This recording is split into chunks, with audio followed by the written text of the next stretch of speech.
good morning, girls. Freshen up na po dahil we're now here at Nuestra Señora de la Asunción or Santa Maria Church, okay? So we are going to visit the church. Actually, before reaching the church, we are going to, bali po mag-aano po tayo na around 82 steps going up to the church, okay? So exercise muna bago tayo pumunta ng simbahan.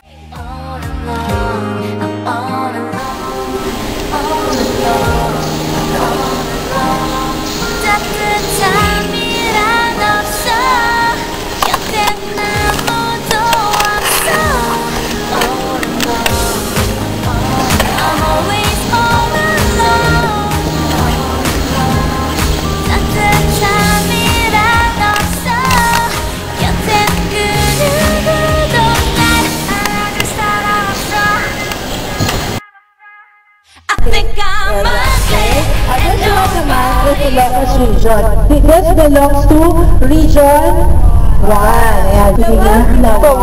Very good. Actually, tomorrow. Ayan, tomorrow we will visit the 1. Okay? Alright, so I will show you the map of Ilocos Sur. Ayan, church. Okay? By the way, let me tell you yung ating itineraries for today. Okay, so medyo nabago yung mga schedules natin. First, we're going to have a stopover at Marcias. Okay, so ano po ba ang gagawin natin? Aside, of course, area for freshening up.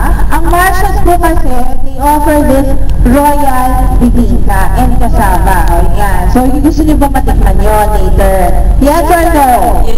Yes. Ayan. Sige po, we're going to have a free taste later. But, I suggest students, ang pagbili po ng pasalubong will be on the last day. Okay, huwag kayong mag-alala because that will be our last stopover before going back to Manila. Okay? Aside from that, they also have these brownies.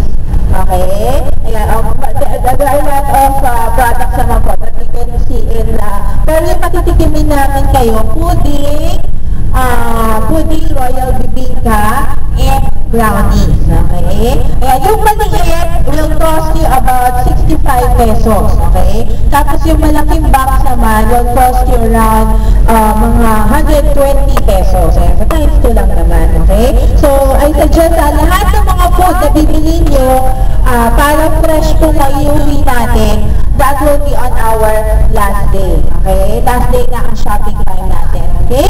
Alright, tingin po tayo sa windows natin. Now, actually, we are going to pass by. Ayan, so is this your first time going here in Ilocos Region? Yes. Ayan, so sinasabi nila, pag first time, just close your eyes and then make a wish. We are going to pass by this bridge. Ito yung tinatawag na Quirino Bridge. Tingin po tayo sa bandang right side po natin. That is actually the original one. But it was damaged during the typhoon. So that's why it was reconstructed on this area. Yes, okay. Yan po yung dati pa, original. Yan. It was named also after President Elpidio Quirino. O bakit ba pinangalan kay President Elpidio Quirino ang lugar na ito? Sige, siya ang gumawa? No, hindi siya ang gumawa. Ayan. Sa tingin ninyo, students, bakit pinangalan kay President Elpidio Quirino? Siya ay namatay dito sa bridge? Ano?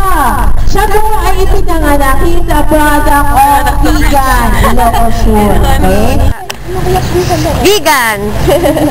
Hi, ma'am. Lapit na yung dulo? Hindi ka ata umakit ko doon.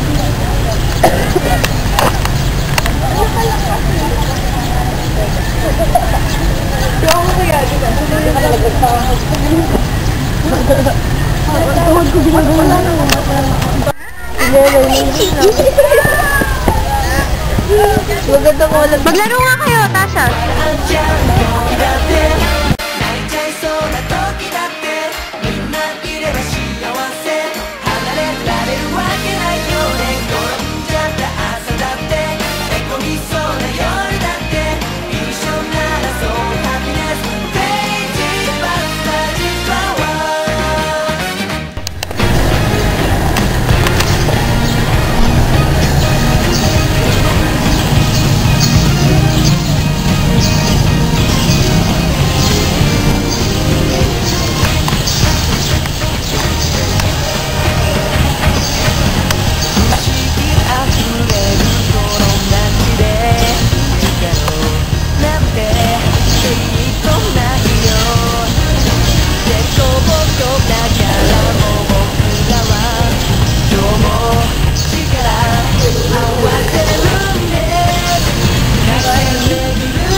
Hi sa TV. Bala.